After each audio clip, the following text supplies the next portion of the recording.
I'm Sheila Moore, and we're going to talk about human subjects protections and the history of human subjects protections in the U.S. today. Some objectives for today: to give you a brief history of human subjects research, to explain the principles of the Belmont report, and to explain the institutional review board process. The following slide was in the, okay, let's start again, sorry.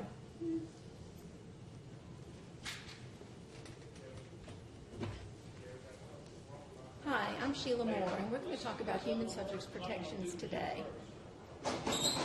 Today's objectives are to discuss the history of the human subjects protections, and human subjects research. We're going to explain the principles of the Belmont report to you, and explain the institutional review board process. This headline was on MSN Health a few years ago. A wife sues after husband's brain was removed. And a woman thought she was giving consent for a biopsy of her husband's brain and found out that the brain was removed. And this was the headline. In the Birmingham News in October of 2007, the following headline: man given unusual sentence for making and selling a medical device. It was Advanced Medical Systems in Birmingham, Alabama, and the owner and directed the manufacture of a catheter without FDA approval. Because the catheter was never used in human beings and no patients were harmed, his sentence included wearing a T-shirt that said, "I was convicted of violating the FDCA, the Food and Drug and Cosmetic Act." A doctor was indicated on drug study fraud. Again, this was in the Birmingham News, but back in 2003. It was a Gadsden doctor who was a high-enrolling site, and she was doing a study on respiratory tract infections, and she was a very high-enrolling site. So the FDA went to audit her records. That often happens if you are a high-enrolling site. And during the review of those patient records, the FDA reviewers noticed that some of the lab work was very similar from patient to patient. And they kept digging through the records and digging through the records, and soon one of the nurses admitted that the names of the patients were truly the names of her patients, but that the employees of the clinic had been the ones providing samples. And so she basically made up all of her patients for this drug study using real patient names, but the lab work from her own employees. She was indicted and served time in federal prison. IRBs, institutional review boards, were also in the news, and there was a sting operation set up for an independent IRB. Most institutions like UAB and Johns Hopkins and Duke have their own IRBs, but there are some IRBs that are independent and are used by investigators in the community to have their research reviewed. And one of these IRBs was the Coast IRB. Protocol was submitted, and with the name and the actual protocol, and almost got approved, and it was completely fraudulent. There was no doctor. Actually, one of the investigators' dog's name was the doctor's name, and the location was, like a P.O. box or, mail drop. But because of the IRB not being local, they didn't know all of these things. And so that IRB was shut down. So with those kinds of headlines, people know more about human subjects research, are interested in research. And so today we're going to talk a little bit about how we got to where we are in the human subjects protection world, so the history of research, and then how that IRB process works. So an institutional review board is a committee that reviews human subjects research, and their aim is to make sure that the rights and welfare of human subjects are protected. So we'll now go through a little history of IRBs. First, let's define some things. An IRB is the institutional review board, so the actual committee that reviews the research. OIRB could be the office of the IRB, so that's the administrative hand. Those individuals write the letters, organize the meetings, put the protocol packets together, sort of the management arm that keeps all of the paperwork and all of the documentation flowing back between the research investigators and the IRB. OHRP is the Office for Human Research Protections within the Department of Health and Human Services. It's the oversight board for IRBs. The FDA is the Food and Drug Administration, and CFR is the Code of Federal Regulations. So going back to 1966, prior to the time when we really had IRBs, Dr. Henry Beecher, who was an anesthesiologist at Harvard, was reading through journals. As an anesthesiologist, he would review peer-reviewed journals. And he had reviewed a number of journals and saw a number of studies in those journals where he questioned the ethics.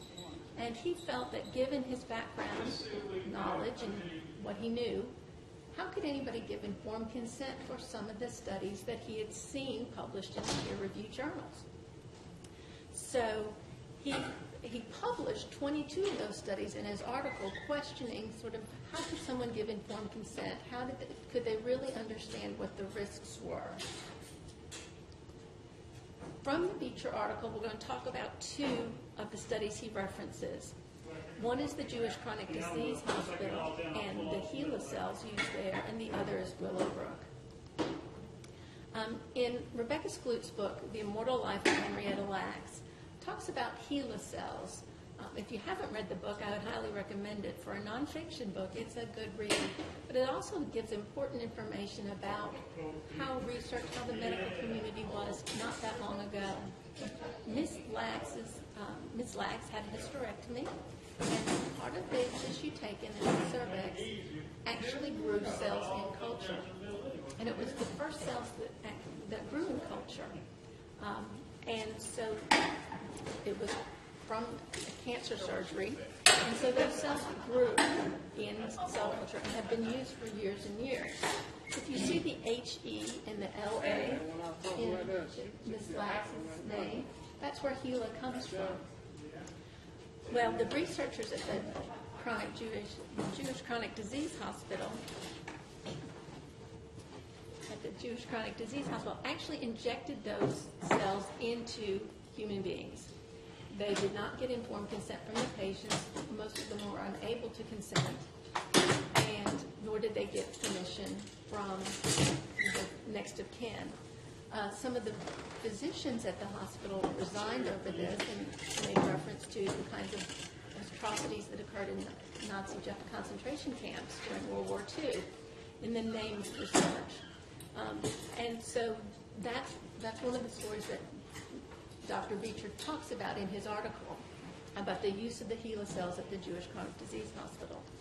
The other study that he references was the Willowbrook study.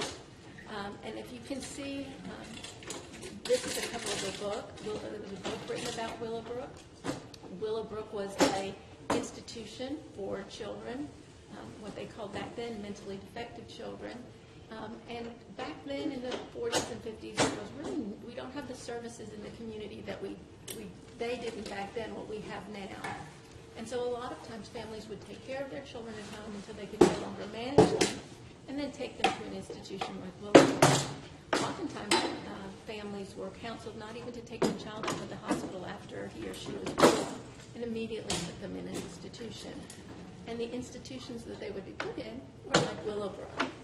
Geraldo Rivera actually wrote this book. He went in as an investigative reporter to Willowbrook with a huge video camera at the time and took pictures of Willowbrook. And the wards were horrible. They were overpopulated.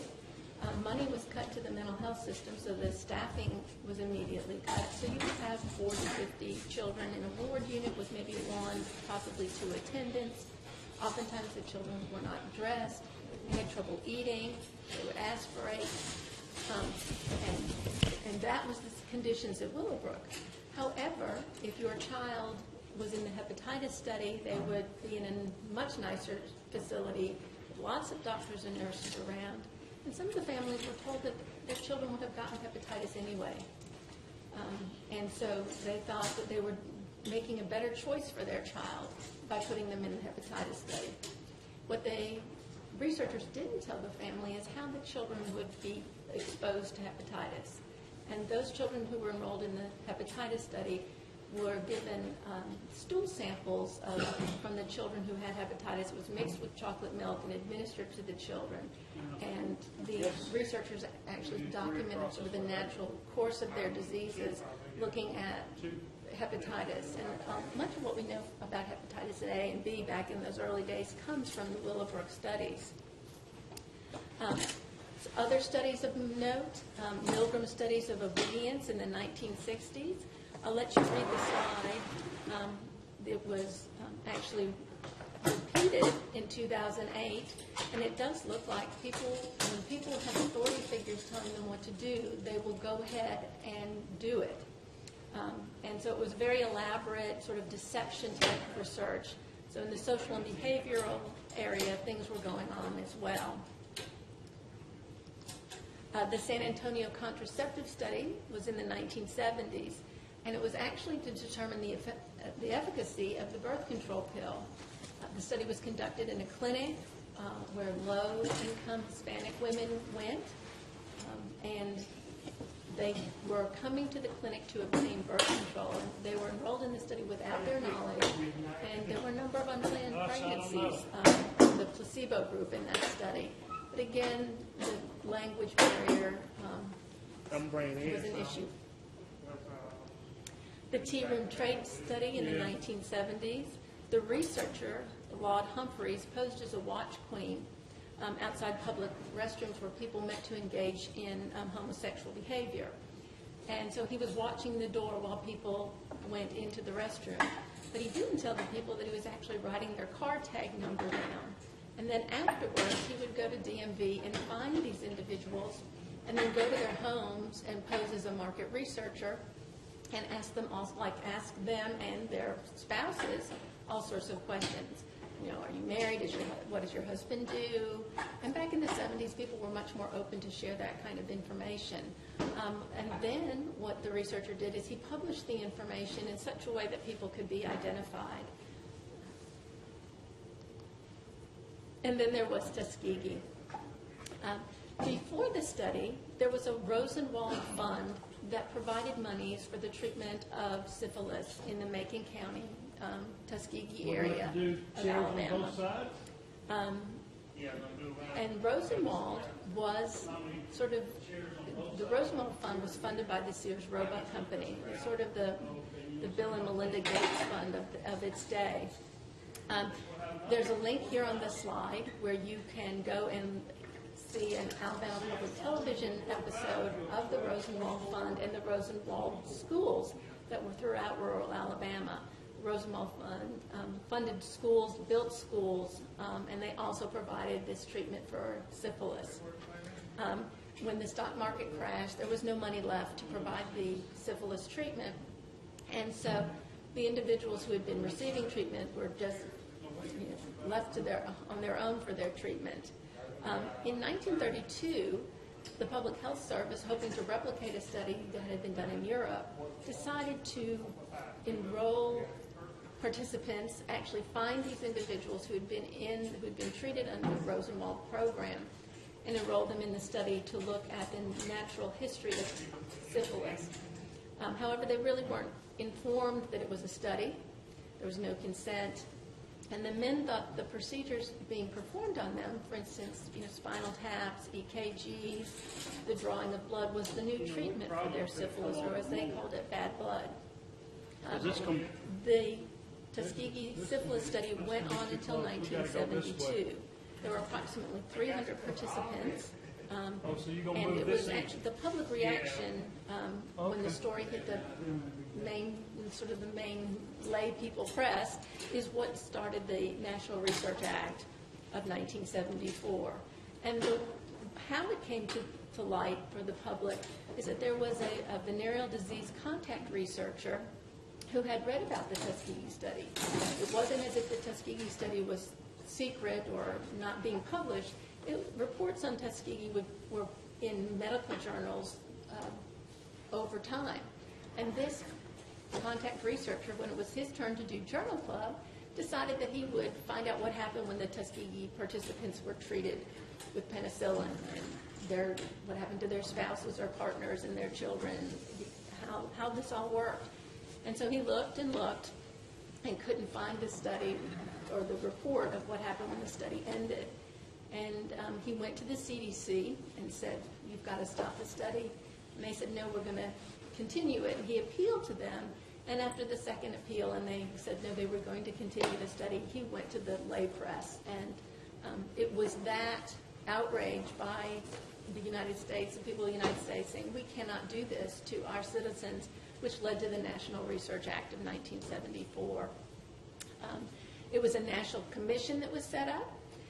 They actually met in the Belmont Hotel.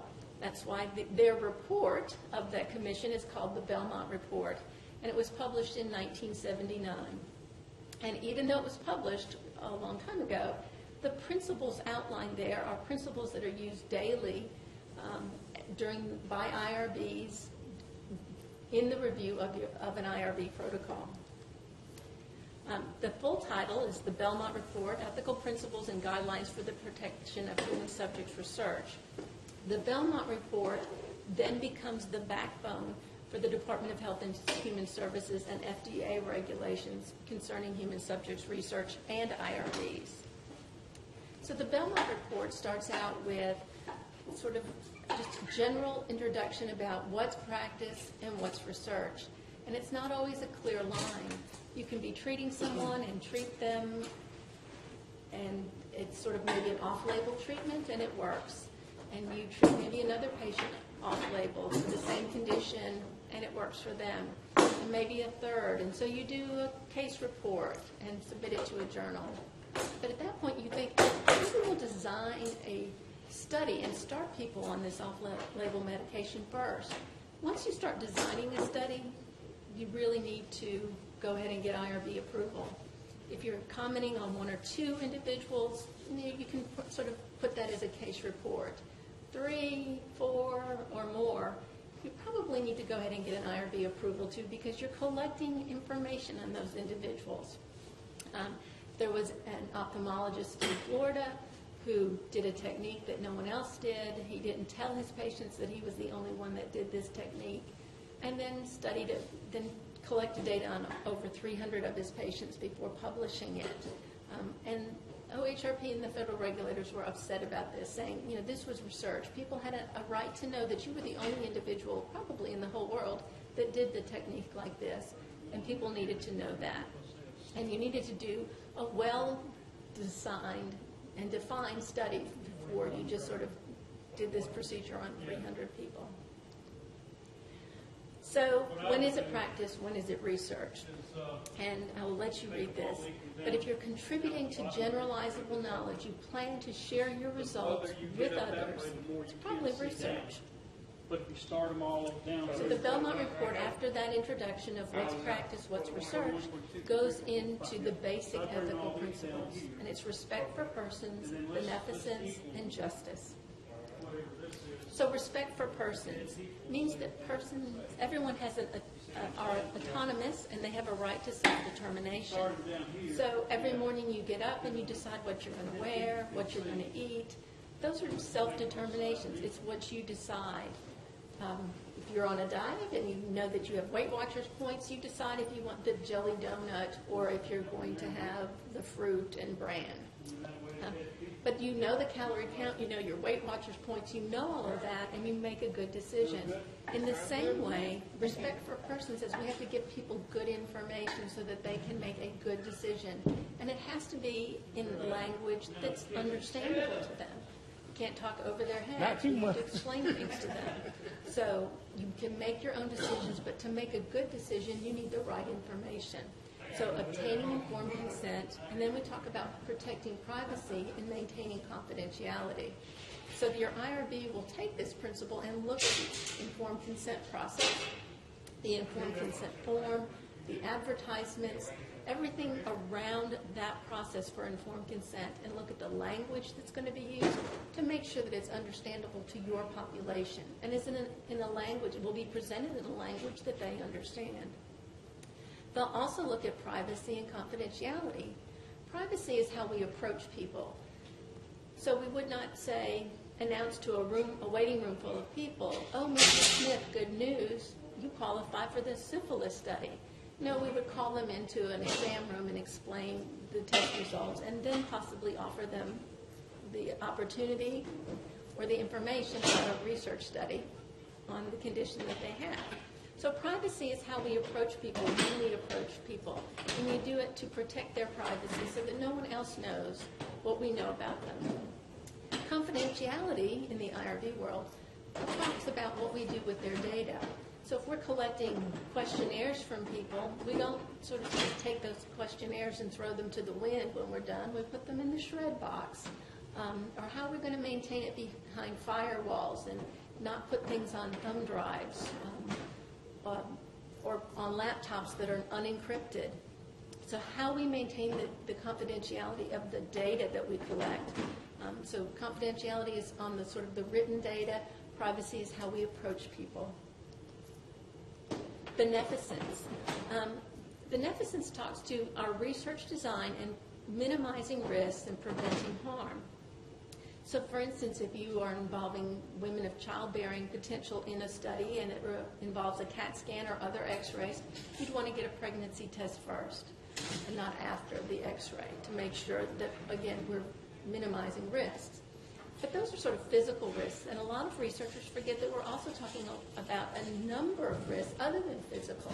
It could be risk to your reputation, risk to your employability, risk to social standing, sort of psychological risks. In a study like Milgram that was referenced earlier, people were traumatized by that. So we look at the whole spectrum of risks, or an IRB looks at that whole spectrum in determining the risk and minimizing those risks. So when the IRB reviews a protocol, they look at the risks and they look at the benefits, and they try to use standard procedures where possible. So for instance, if you're going to have blood draws, we don't want to stick people too many times. We look at things like, how are you going to protect the data? Because that, again, limits risk. If you're just collecting data on people, are you going to make sure that that data is safely protected? But again, we're looking at all sorts of risks, not just the physical. Justice.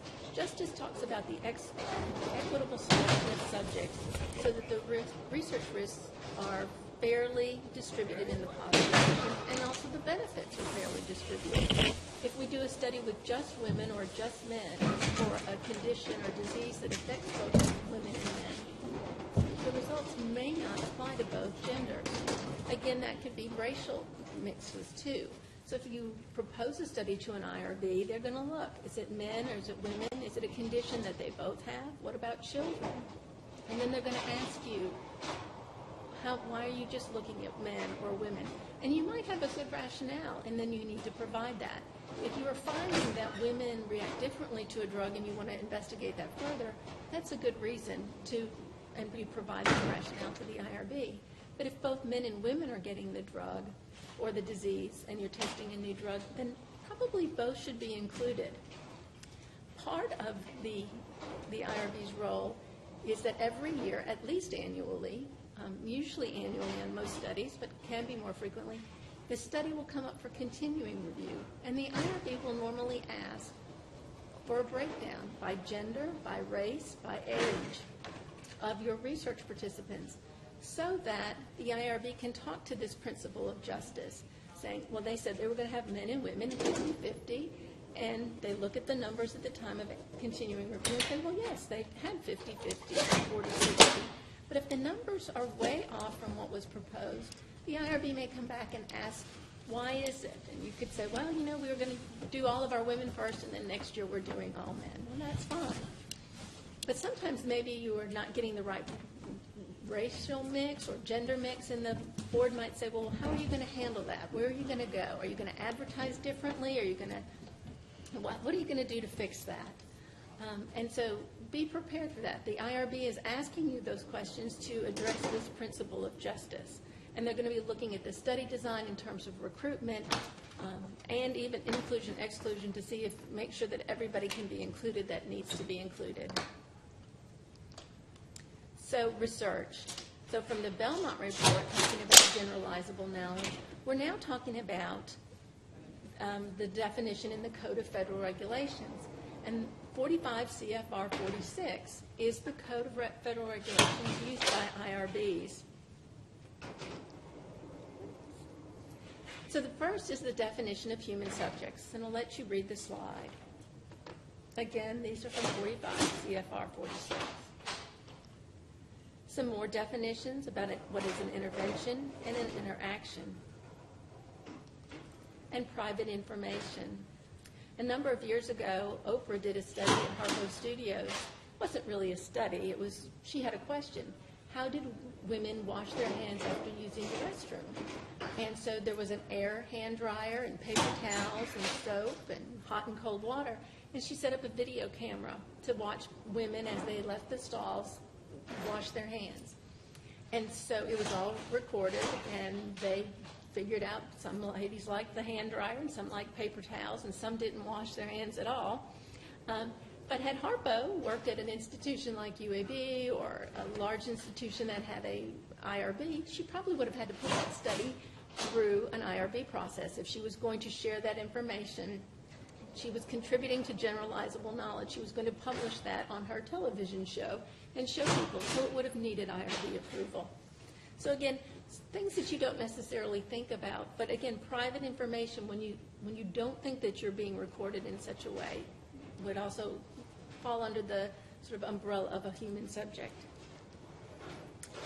Some more examples of a human subject that you might not think of off the top of your head. Human tissue, blood samples, pathologic specimens, study of medical record, and observation of public behavior. And then oftentimes we'll have a designation of no humans, sort of cadaveric materials, people who are no longer living but were, cell lines, and existing anonymized data.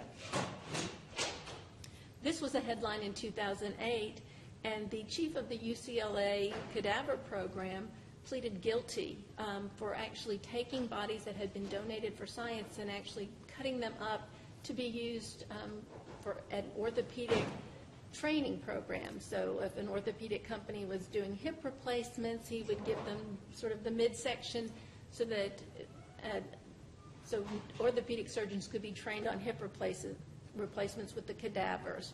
And he made a lot of money selling these body parts for that kind of surgery. He pleaded guilty, and then the people that donated their bodies didn't realize that this was happening. They thought they were, for the training of medical students and nurses and those in the community, or to be used for the training of medical students. So it sort of broke the trust of the community and those people who would want to donate their bodies for science, plus it was against the law. Data and specimens, when are they identifiable? Your IRB may ask you a lot of questions about this because the definition is not the same across the board. De-identified data may be coded data. So it may have 1, 2, 3, 4, 5, a number, maybe some letters, could be my initials. So nobody would necessarily know that was me. It's de-identified. But somewhere there's a key to that code that might be linked to the patient's name. So that's de-identified. We might not say John Doe all over the records. It might be 1, 2, 3, JD. But we know where that key is. So that's de-identified. It doesn't have their name on it, the patient's name on it, or the participant's name on it. Anonymized data means it really cannot be tracked. There's no code, there's no key. It is stripped. The only way you might be able to find out is because of maybe a lab result that was just so off the charts that you remember that patient. But there's no code, there's no key, there's no link. It's scrambled in such a way that you wouldn't know. So again, your IRB may ask you those questions again to look, because they're looking at confidentiality issues. The Federalwide Assurance. So all of this now is based on federal regulations in the Belmont report, which was, published from a federal commission. And so in about 1966, about the time of Dr. Beecher's article, there were certain assurances that were requested by the NIH at the time saying, you're doing human subjects research, you really have to sort of promise to us that you're going to review these research studies in some way. They gave you no guidance. It was like a one-page piece of paper that you, as an institution, would sign and send in saying, yes, we'll review it. But there were no guidelines, really no consistency about how it should be done. And so when the federal regs were published, or the Belmont report was in 1979, the federal regs followed shortly thereafter, these federal-wide assurances got beefed up, and they continue to sort of get beefed up. And it is basically the agreement between the institution saying to the federal government, we're going to take your regulations, 45 CFR, and apply them to research that we review at our institution. And it talks about the institution's commitment, and it describes the IRB composition, so who's on it, what's the membership like, the organizational structure within the institution. Does it have the ability to make its independent decisions, not with any pressure from the institution? And then the policies and procedures of the IRB are also outlined in that assurance document. The interesting part about the assurances is that it applies only to federally supported research. So if the research is not federally supported or is not a food and drug covered under by the Food and Drug Administration, there was really there's no law, there are no federal regulations that cover all research. If it's not federally supported or covered by the Food and Drug Administration. And this came to light a number of years ago at the Manhattan Eye and Ear Institute. A surgeon there wanted to look at the differences between the facelift procedures. It's when the endoscopes or the scopes were being used to do all sorts of things, and they wanted to see if the standard facelift procedure, which left long scars and had a long healing process, if it was as good, not as good, as being able to go in there sort of with the scope and doing everything through the scope, pulling the face back and up and tight, and would it last as long? The main question is, would it last as long? So it's not a bad study to do. However, the physician at Manhattan Eye and Ear didn't get informed consent. And the worst part was didn't get IRB approval, didn't get consent, but also didn't tell the patients that they were enrolled in a study. And the worst part is the patients served as their own controls. So half of their face was done with a traditional surgical facelift procedure, and the other half was done with the scopes and the newer one. And so finally, when the patients woke up, and they said, why do I have big scars on one side and shorter scars on other? They finally learned that, as they said in a letter to OHRP, we've been human guinea pigs. And they were very upset. And they wrote to the OHRP and said, we've been human guinea pigs. We didn't know about this. We've paid for this. Half of our face is done one way, half of our face is done the other. And OHRP had to write back basically saying, there's really nothing we can do. This was not federally supported research. It was not covered by the Food and Drug Administration. There was nothing that we could do because it wasn't funded by, it wasn't a federal project. However, there's probably a personal injury attorney somewhere up around New York that has a lovely home in the Hamptons now because of this case, but there was nothing that OHRP could do. So we always have to remember that these regs are federally sponsored regs, unless as an institution, the institution says, I'm going to apply this to all research. We have one standard, we're going to apply it to all research that we review. So the IRB review and approval. You have to have IRB review and approval before you start your research. So that means before recruiting, before anything, you have to have the IRB approval. The IRB project, the protocol has to be continuously reviewed. However often the IRB determines, whether it's annually, biannually, quarterly, or on a case-by-case basis. It's subject to continuing review. And the investigators have to be compliant with IRB policies and procedures.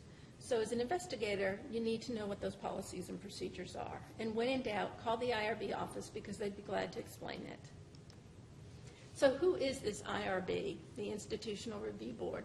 The federal regulations, again in the Code of Federal Regulations, state that these are the minimum requirements on the slide. At least 5 members. They have to be both sexes. You have to have both sexes on the board. Varied professions, so you can't have all doctors, all nurses, all pharmacists. You have to have a member whose primary concern is in the non-scientific area, and you have to have a member, at least one member, not affiliated with the institution, someone who's truly independent. It also needs to be sensitive to the needs and concerns of the community, especially in international research. So oftentimes an IRB may have to get a consultant from the community in which the research is being done for international research. So you might have a teleconference with someone in India or in South America, trying to find out what that community is like. What are the standards in that community? You need to bring that information to the IRB. The IRB has to be sensitive to special issues concerning vulnerable populations. The federal regulations talk about children, pregnant women, and prisoners, but many IRBs are saying there are more than just those groups that are vulnerable. Those who have sort of decision-making issues, maybe they have dementia, maybe they have a head injury. So they're looking at special vulnerabilities in certain areas. Sometimes employees might be vulnerable if their boss comes and asks them to participate in a study. So employees, students, those who have decision-making issues, all of those, the IRBs are sort of expanding their definition of who's vulnerable other than what's described in the federal regulations. However, the federal regulations give you additional requirements as an investigator and to an IRB of the things that you need to address if you're using those groups in your research. And an IRB can always ask for outside consultants for any issue that they may have, something very specific. They can write to other institutions, sort of topic experts across the country or internationally, giving them guidance on a specific research proposal. IRBs are authorized to approve, modify, and disapprove research. They will often approve, almost always modify, at least the consent form, and rarely, but they do, disapprove research. They will usually work with the investigator to describe ways in which the research is approvable. And oftentimes a researcher or a sponsor will say, we don't want to do it if that's how we have to do it, and that's their choice. But so the IRB hasn't necessarily disapproved it, but the researcher decides not to modify it in the way requested by the IRB. However, I would say most are modified somewhat, if not the protocol, definitely the consent form, but ultimately approval. The IRB can observe the research and consent process. If the consent process is complicated or there are lots of different procedures, the IRB can send someone out and sort of watch the process, watch how it goes. And oftentimes IRB members are interested in research and will volunteer. And so just show up and volunteer, and in a way are observing the informed consent process during that time period, and will report back to the IRB about how it went. The IRB can obtain verification that there's been no change in the research. Oftentimes the IRB will receive reports from colleagues or staff members about concerns they have about the research project, and the IRB is required to go out and investigate that and find out, sort of do a review. Has anything changed? What's happened? Let's look at the data, and then to see if something's changed or if not. Maybe it's just a misunderstanding between colleagues. But again, if a report's made, the IRB has to go look.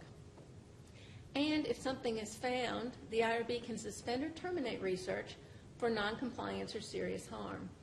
And noncompliance does come before serious harm in the federal regulations. I think I would reverse it, but so if someone is noncompliant to the IRB's requests or to the policies and procedures, or if there's been serious harm to the research participants, the IRB can suspend or terminate that research.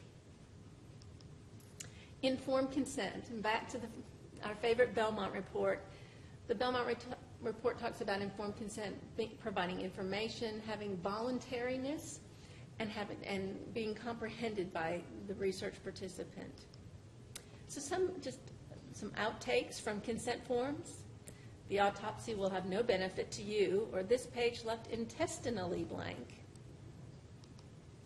The exec IRB is an independent IRB, and they did their own study, and they asked 578 individuals to answer questions about terms that are routinely used in consent forms. And this is the response that they got. A placebo is a small animal like an amoeba. Double blind means being blind in both eyes, and serum is a drug. And an institutional review board is a committee in a hospital that reviews your medical records to see whether or not you should be institutionalized. So clearly, as researchers, we have a lot of work to do to make sure that our participants understand what we're asking of them. The informed consent process is not just a form, it's an entire process. From the first contact, whether it be an advertisement on a telephone pole or in an elevator, so the subject recruitment materials, things that you see on television, what you might hear on radio, all the way to the actual signing of the consent form and beyond, keeping individuals informed of any new information that comes along and the study results. So again, that information exchange includes subject recruitment materials, oral instructions, written information, question and answer sessions, voluntary agreement in writing, and continuing understanding after the enrollment. The IRB is going to ask you who will obtain informed consent, how and when will the process be conducted. Will people have time to think about their participation? Usually 24 hours. There are a number of studies that probably don't need a 24-hour waiting time. If you're doing a questionnaire about a 24-hour dietary recall, what did you eat in the last 24 hours? That's probably a very low-risk study. So you can ask for a waiver of that 24-hour think it over period. If you're doing a telephone survey, you can't really do that, practically a 24-hour waiting period. So there are lots of reasons why you don't do the 24-hour waiting period. But if it's a very risky procedure, the first time the drug is used in people for the first time, then you probably do want to present the information to the participant and maybe family members if they're present, and let them go home and talk to their family doctor, talk to their Uncle Joe who's a pharmacist, or someone in the medical field that they know and that are comfortable with. Now they'll go on the internet and see what's out there, but you need to give them time. And so for conditions or procedures that have risk or they're very serious conditions the patients have, they'll need to think it over for a while. Who should be contacted for questions should be in there. So, in a telephone survey, that's not really a big deal, like, gee, did I answer that or not? So, somebody 8 to 5 is fine. But if you, have a protocol in which there can be serious side effects or complications, they'll want to be a 24-hour phone number in that consent form so patients can call you back if something happens. In long-term studies, you'll want to provide continuing information. If other studies are being conducted with other drugs and they become approved, you would want to tell patients that. Say, you're in a study for this, but, this other drug made by another company has just been approved for your same condition. Do you want to stay in our study, or are you interested in getting the commercially available drug? That's the kind of information that you need to be prepared. Other studies done, publications, we don't want people finding out about them later and say, well, you never told me that, something else was available for me. And then we find that when you talk to research participants, they want to find out the results. What did you as a researcher find out about their condition? Even normal control patients want to know the results. Did it help in any way? People volunteer for altruistic reasons. And so we want to be able to provide the results. Tell them a website where it might be published, where they can provide their contact information, and you send an email out if there's a publication. But that's important for our research volunteers. And then we'll talk about the documentation of informed consent. Who's going to sign? Does there need to be a witness? Is it a child? Is it somebody who has decision-making issues and maybe you need a caretaker or their power of attorney to consent for them? So the IRB is going to look at that whole process, and it's on a case-by-case basis. What's the protocol? What's the study population that you're looking at? And how do you address all of these issues specifically? Sometimes you'll get a waiver of consent, or you will waive some of the elements of informed consent, but it must meet the criteria listed on the slide. It has to be a minimal risk research study, that the waiver is not going to affect the rights or welfare of participants, and you could not practically carry out the research without the waiver. No. So for instance, if you wanted the birth weights of every baby born in Jefferson County for the last 50 years, finding all of those people to get consent would be impossible. And so that's the kind of study where you can get a waiver of consent and just get the birth weights. You don't need any ID. And so that kind of study would qualify for a waiver of consent. In the consent form, is the language understandable? You write to maybe an 8th grade reading level. Some institutions will have a lower reading level based on who their population is, who they serve. Will there be non-English speaking participants? And if so, how are you going to do that? Not only how are you going to do the informed consent process, you can have a consent form in their language. Who do you have on call to answer questions if they call in? We do have translator services available, but how do you practically carry that out? The IRB is going to want to know that. I would highly recommend using the sample consents submitted by your sponsors or your IRBs, and those consents are prepared so that you can use them, that they've come up with the language that they think is appropriate for their population that they review for. So use that language. And then you have to look at the specifics. Each IRB is different about how their format is, revision dates, initials, page numbers, signature lines. So you need to check with your IRB and get them a document that they want in the format that they want. Pronouns are important, just like typographical errors. If you are responding to treatment, you will continue on the study drug until my condition worsens. And punctuation is also important. Let's eat, Grandpa. Let's eat, Grandpa. And then autocorrect. You may do autocorrect, but you really need to read it as well. Again, we talked a little bit about the vulnerable and special populations. These are the specific subparts in the federal regulations that address the special protections for those groups. So it's fetuses and pregnant women, prisoners, and children. Children. In the state of Alabama, children are under the age of 19. Again, there's special population information that applies.